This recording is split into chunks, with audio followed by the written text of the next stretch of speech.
So I'll be addressing foreign influence on the U.S. Governance. So who are the target audience? The target audience are the U.S. Congress and the Senate Foreign Relations Committee. So what is the problem? The problem is that foreign lobbying influences the U.S., undermining democracy. Foreign lobbying influences U.S. policy, undermining democracy and ethical governance. This issue matters to Congress because it ensures accountability to voters and aligns foreign aid with democratic values, as well as restoring public trust and the U.S.'s reputation. And what's the evidence? The evidence is that $3.8 billion annually in military aid to Israel, and also $30 million spent by pro-Israel lobbying, which is given to policymakers. This will lead to coming up with policies in favor of pro-Israel instead of pro-Americans. And also casualties linked to U.S.-funded weapons. An example here in Gaza 2021 and 2024 conflict, and also here in Yemen, which I lost some of my family members because of the U.S.-funded weapons. Also here in Afghanistan's American $1 trillion war, where that $1 trillion could have been spent for the U.S. infrastructure, for education, and for hospitals as well. So what's the current policy that we have is that unconditional military aid to Israel overseen by Congress, and also a State Department and Department of Defense. The challenge here is that it's not easy to change because lobbyists, they have a great influence in the White House, so Americans don't get to decide for themselves. Instead, it's the AIPAC or other organizations that get to influence what should be made for Americans.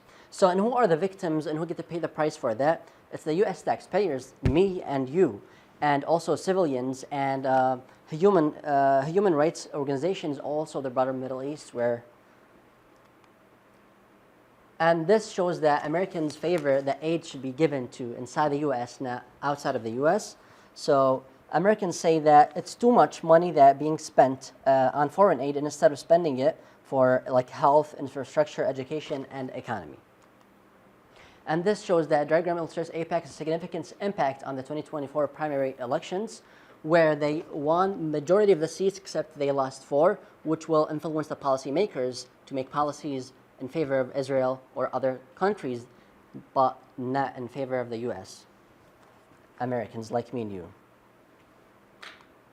And the decision makers are the primary Senate Foreign Relations and the House Foreign Affairs Committee, secondary Secretary of State and Presidents of the United States. And the role of these primary and secondary decision makers is that these actors control legislation and foreign aid disbursements. So some policy recommendations that I recommend is enact laws requiring foreign aid compliance with international human rights standards, and to limit how much is given money to foreign aid. What can this do? This restores trust in the U.S. foreign policy.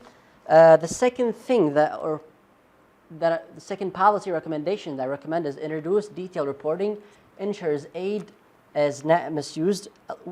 What can this do? The impact is that aligns taxpayers' money with justice and democratic values. The third policy recommendation is cap lobbying contributions on publicly funded elections that can reduce their influence policies. This prevents human rights. This prevents the human rights violations funded by the U.S. Also, it leads to fair policy that favors me, you, as Americans. And what political feasibility of these recommendations? They're feasible, except that we might find some challenges like resistance from powerful lobbying groups like AIPAC, also limited public awareness on foreign aid spending, and also reduction of campaign contributions on policymakers. So in conclusion, foreign lobbying undermines democratic value and governance. So what can Congress do? So they can implement policies to ensure accountability, transparency, and alignment with American values. Together, we can restore trust in the U.S. policies and reaffirm our commitment to justice and also to democracy. So democracy thrives on accountability, so let's make it work for everyone. Thank you. Any questions?